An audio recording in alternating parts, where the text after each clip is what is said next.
We're delighted you've chosen to take in a virtual screening at the 2022 DocLands Documentary Film Festival and hope you enjoyed the beauty and forward thinking of Scrap. I'm Joni Cooper, Director of Programming for DocLands, and I'm here with Director Stacey Tenenbaum. We're absolutely delighted to present the US premiere of Scrap at DocLands. Thank you for being here, Stacey. Oh, thanks for having me, and thanks for choosing the film, and thank you everyone for watching it. How does it feel to have your newest baby out into the world now and having just had your world premiere at Hot Docs, sorry? Well, it's been a long time coming. It's probably the longest I've ever worked on a documentary just because of COVID. I was waylaid for a few years because so much of the filming happens internationally. It was really difficult to finish this film and really satisfying to actually have it in film festivals and be seen by audiences, because that's why we make films. So I'm really eager to see how people react to it. Fantastic. Well, we screened your lovely film Shiners back in 2018. And while you were at DocLands in person that year, you pitched a future project that you'd already titled Scrap at that point. I love the simplicity of your film titles, Shiners, Scrap, Pipe Dream. Only two syllables, that's it. That's all I can do. Even then, seeing a very early teaser, I saw the beauty of this film. It was an overall beauty, but also the ultimate beauty of repurposing, reusing, recycling. And each year I check back in to see if we might see a finished film. So our diligence and your perseverance has paid off. So we're so happy that you're here now to present Scrap. Thank you. I mean, you were the first people who believed in the film and supported it way back when it was just an idea. So it's really great to come back here and to be able to show it to people. Do you remember exactly how or what led you to this film? Yeah, it's actually like years and years ago, I'd seen a photo of one of these metal graveyards. It happened to be in Moscow. I was working on a project in Russia, and they had these old graveyards of like old fighter jets and weird like space junk that they had in these graveyards there. And it really made an impression on me, just like the look of them, the beauty of them, but also just, you never think about what happens to things. So it was kind of like, oh, well, I guess they have to end up somewhere. But that got me thinking, like, what does happen to things when they disappear? I mean, Montreal, we just lost our metros that we'd had for 50 years, our streetcars. And it's like they just disappear and you get new ones, but nobody ever follows up with that question. And I think that's an important question because I mean, we all know about recycling in our little home stuff, but when you're talking about these big things, it's obviously a bigger problem. And what's being done about it ended up being fairly interesting. So, yeah, well, and some of the amazing examples that you came across, along with the airplanes, is the phone boxes and what they do to pretty them up and bring them back into our world. Did anything that you came across really stand out to you as kind of an ultimate in repurposing or recycling? Yeah, well, I never really even knew the term upcycling, which I think is such a better term than recycling, which I think is sort of falling out of favor now. I think recycling, people just assume, oh, it's going to be recycled so we can use as much as we want, and we can throw it away as much as we want.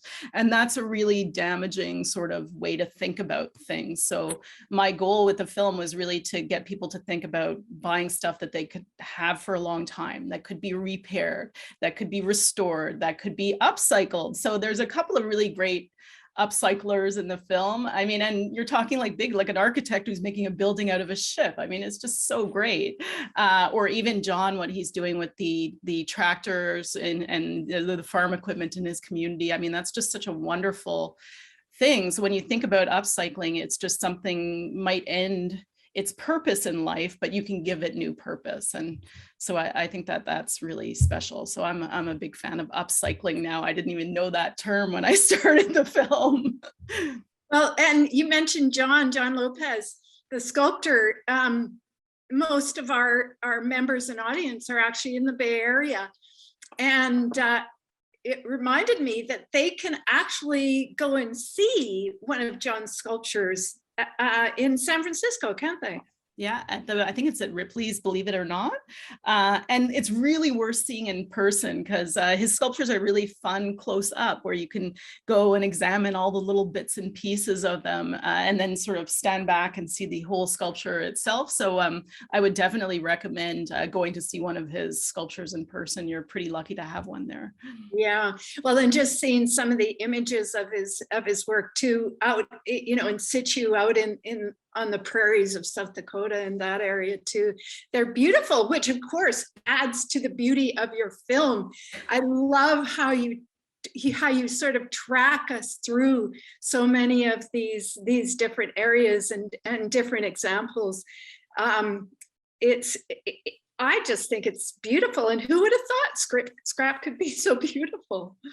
I guess I did. I thought I was a bit of an oddball for finding these places beautiful in the first place, but that's really what I wanted to show, was kind of how I look at things, which is seeing the beauty in things that other people might not. So I hope I shared a little bit of that, and that people might look at scrap differently in the future. Yeah, well, and that's true, because thinking about your film Shiners that we did screen in 2018, just seeing the beauty of the shoe shiners and taking us through their lives was so beautiful. Beauty is a good word.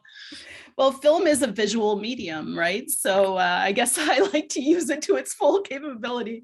Yeah, I really loved all the textures and the colors in this film, and wanted, yeah, to show that off.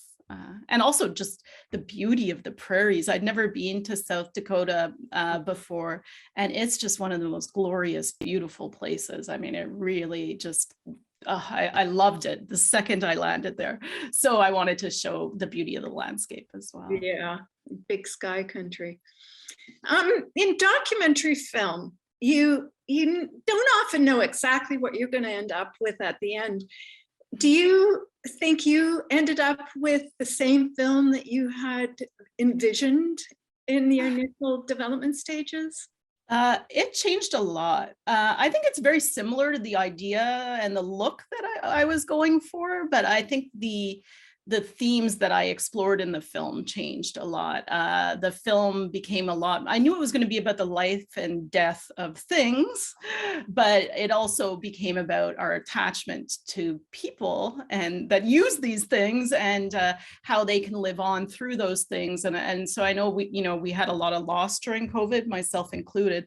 So I think that really shaped how the film ended up being so sentimental about personal loss, as well as just the loss of these things in our lives. Wow, yeah. So it's actually very good timing in many ways. Were there any surprising things that you learned through making scrap? Oh, geez. I don't know how easy it is to direct through WeChat. No, I don't know. I mean, it was everything's always surprising. Everything's always new. You know, when you go to do a film, it's like you get to go to surprising places, like being able to be at a shipbreaking yard was amazing.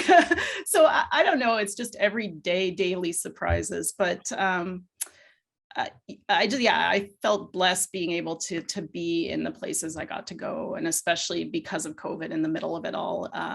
It's just every moment I kind of cherish that I was able to go there and to be seeing these new things and experiencing them, and then sharing them with audiences afterwards. Yeah, well, and did you find that well, I know you were delayed with the film because of COVID, but in terms of any other obstacles, you were able to sort of put things together before you got there during COVID, as you mentioned, maybe through WeChat and that kind of thing? I had to hire more crews internationally. Usually in Canada, we usually travel with the same people. So you'll go from place to place with your little team. And this time I had to kind of find camera people in different countries and also be able to get them to do the same type of shooting that we'd originally set out to do. So that was more complicated than just, hiring a camera and letting them go. So even though I wasn't there actually was probably more preparation to get the team, wherever they were, ready to be able to shoot what we needed them to shoot. So yeah, I did hear a lot from filmmakers who were actually directing remotely. So that was probably a surprising thing overall for making a film. And it was more or less successful depending on where you were working. Yes. But I think all told, it ended up being really, it got done, and that's it. At the end of the day, it's I finished it, and I'm really proud of it. And it's just, it's like it was a tremendous amount of work. For your in-theater screening, Stacey, I know you're working with a group to collect used cell phones. Is that right? Yeah, definitely. So we've partnered with a organization called Secure the Call, and they take old cell phones and they wipe them, and then they make them available to people that might be lower income people, the elderly that don't have emergency phones. So it's something that they can just have and call 911 or make calls from hospitals as well. I think they're donating them to hospitals so that, if someone forgets their phone, they have a phone there that they can use. So it's a great organization, and it's another example of upcycling. So rather than, your phone ending up in some place in India, like you saw in the film, you could know that it's going to a person in need, and it extends the life of your cell phone. So, it doesn't get thrown out, it has its life extended, which has a lot of implications for the environment. So I'm really, really happy about that, because I also hoard e-waste. I hate throwing it out. So I have a whole bunch, which I'm going to donate, and I'm hoping that people who come see the film will also bring old cell phones so that they can donate and know they're going to a good place. So it sounds like you've got quite an impact campaign going on through your website. Is that where? Yeah, so we have a bunch of different partners that we partner with on our website. So the things I'm looking at are upcycling, and I have links to lots of people who are actually upcycling that, like John or other artists that you can buy their stuff. I have links to the circular economy, so people that are advocating or making stuff that has a longer lifespan and that can be fully repaired and recycled. I'm working with iFixit and US PIRG, which they're really heavily involved in right to repair, and they're advocating politically about changing laws relating to the right to repair, and that affects everything from cell phones to cars to fridges to farm equipment, again, where people aren't able, companies are locking people out from the ability to repair their own stuff. So that's really, really huge, advocacy that could be done in that area as well.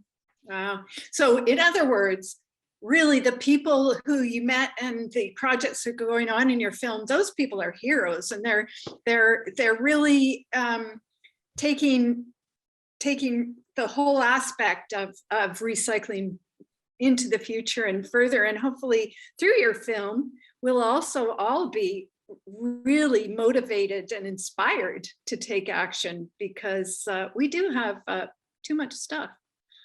Yeah, even I do. I'm guilty.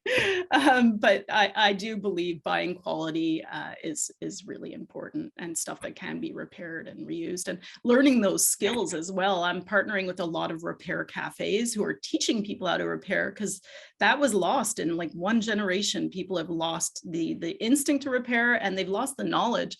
So there are a lot of really great repair cafes across the country that we're partnering with that are teaching people how to repair their stuff.